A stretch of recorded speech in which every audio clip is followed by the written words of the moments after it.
Well, there was one guy that no matter where he went, whether it was on grounds or around town, he was very difficult to miss. However, tonight, he is greatly missed because he's unable to be with us here tonight. However, Jack Salt has a message for everyone in attendance with us here. Hi guys, Jack Salt here. Sorry I couldn't be with you all tonight. Just wanted to say a few words about UVA and what it's meant to be a part of this special group. I've been fortunate enough to call Charlottesville my home for the past 5 years. I've met people that have had a positive impact on me, and I've made bonds that I would cherish for the rest of my life. My time at UVA ended on something really special, winning a national championship. It was truly amazing to see the impact that this title had on the Charlottesville community. I was honored to be a part of this team, and I look forward to coming back to Charlottesville in the summer and working out in Coach Curtis's new weight room. Goes.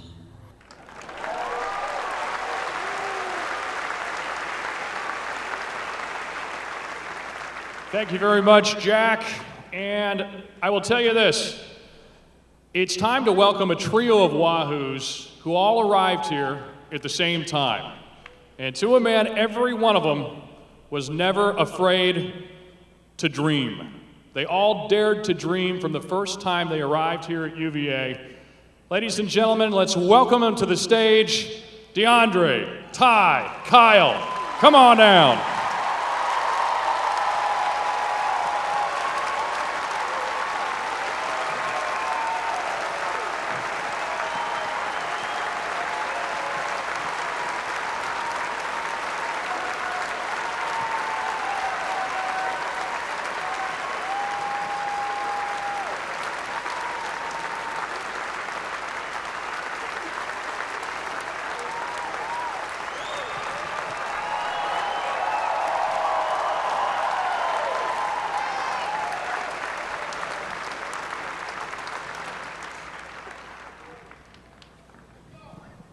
Oh, we got the old band back together. Yeah, that thing's live, Kyle. That's right.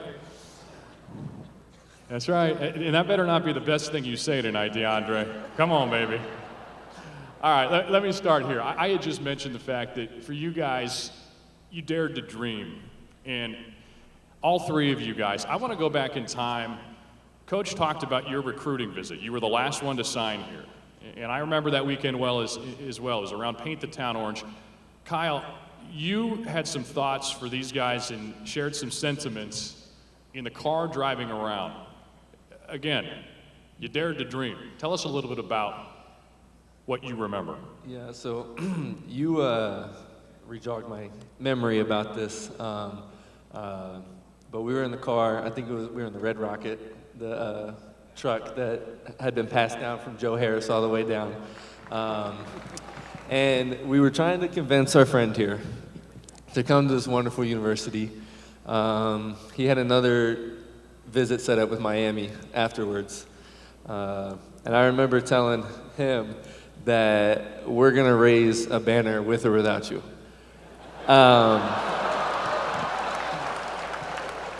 Now, deep down, I knew we needed him to win that championship. But I remember definitely saying that, and I like to think that I had a little something to do with him coming here, so.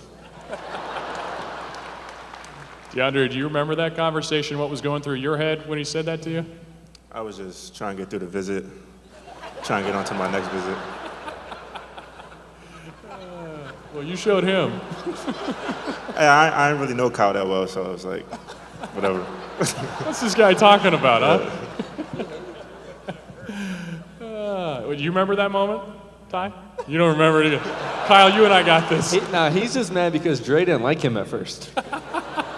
He came around on you in the end, or did you? Did I like Ty? Did you ever come around on this guy?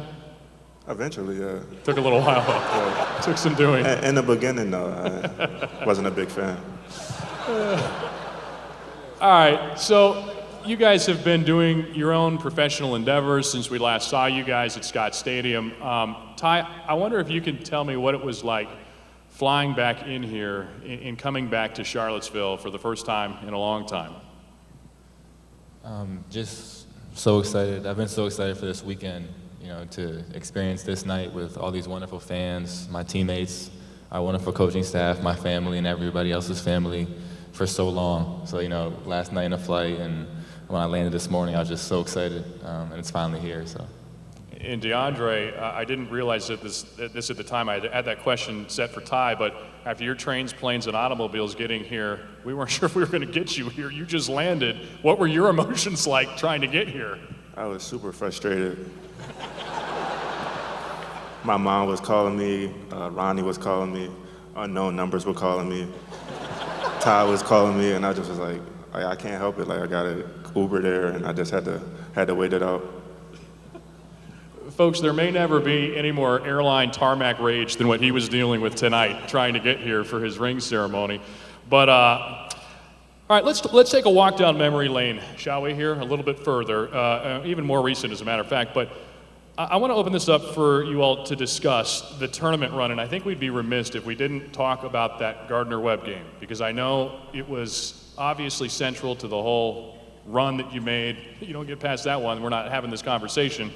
But when you look back at that, what is the lasting memory from that experience? And I'll open it up to whoever wants to answer this. I'll take it. Don't jump all at once, guys.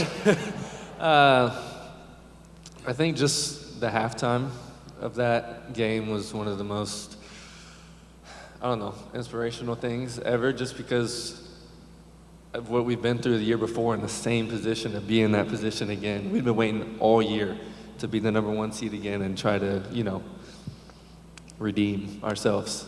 And we didn't panic at all like we did in the UMBC game. We just looked at each other.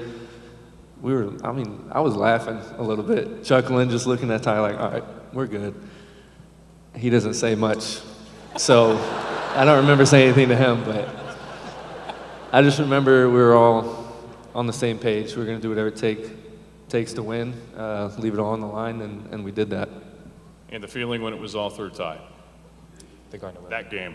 Yeah, just, I remember after we beat Oklahoma in the second round game, Coach Bennett had like a toy, a toy monkey, and he walked into the locker room. He waited for everyone to get there. He said he had a surprise for us.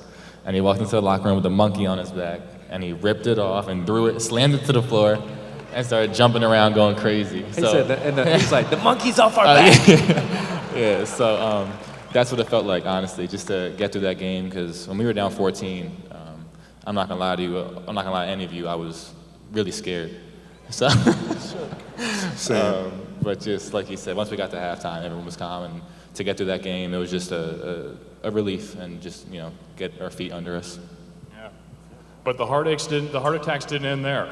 That's what we learned. And I'm going to skip ahead to the Elite Eight now for what were a trio of basketball games. Heart attacks parading as basketball games. We'll call it that, because all three of those games. Look.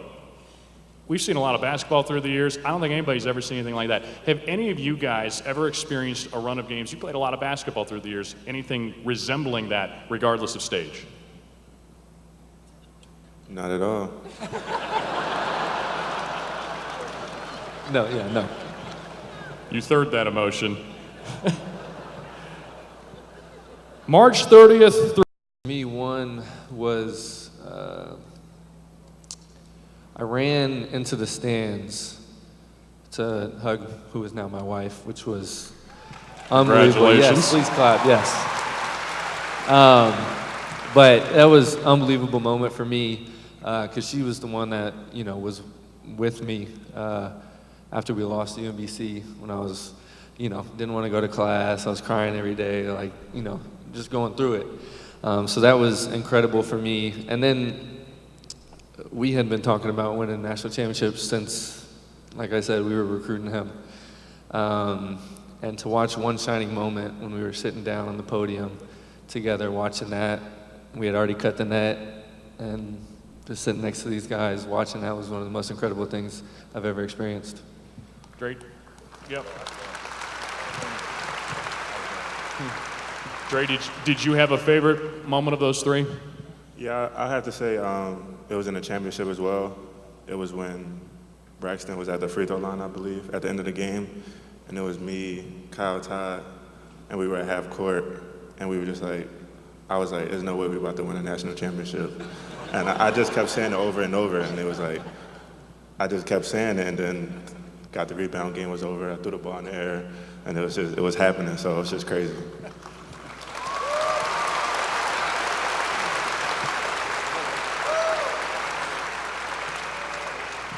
You ever thrown a ball so far in your life, DeAndre? Nah, the thing is, I always wanted to do that.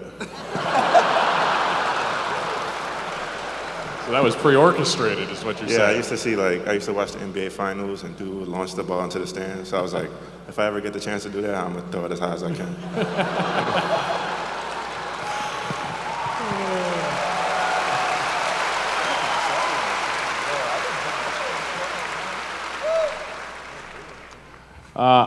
While it may pain Virginia fans, you guys have all moved on to greener pastures and all heard your names called during the NBA draft in June.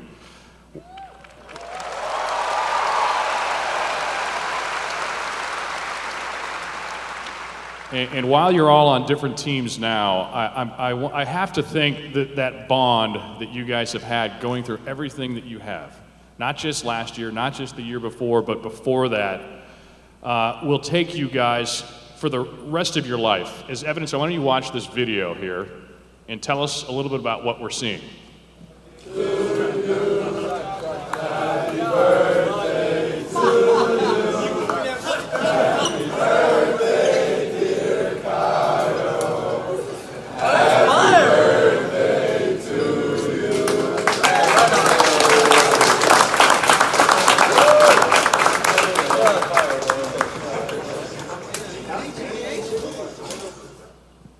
All right, give us the backstory.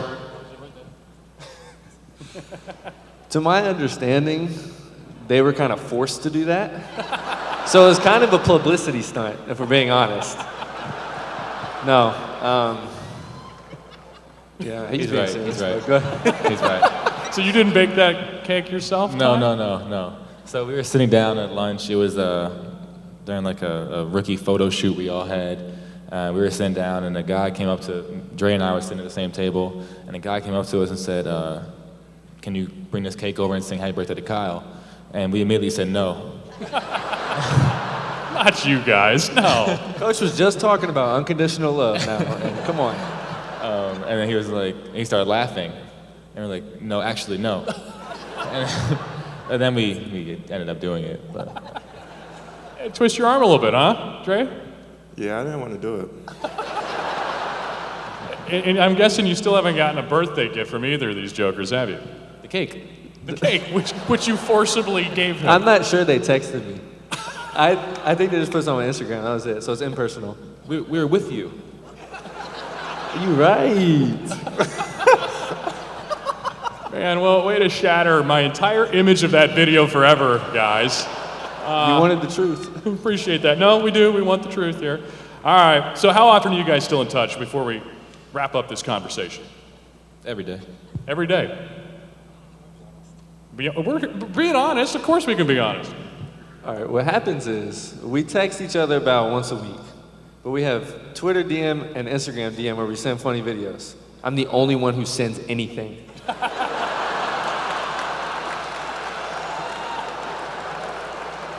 Sometimes I laugh.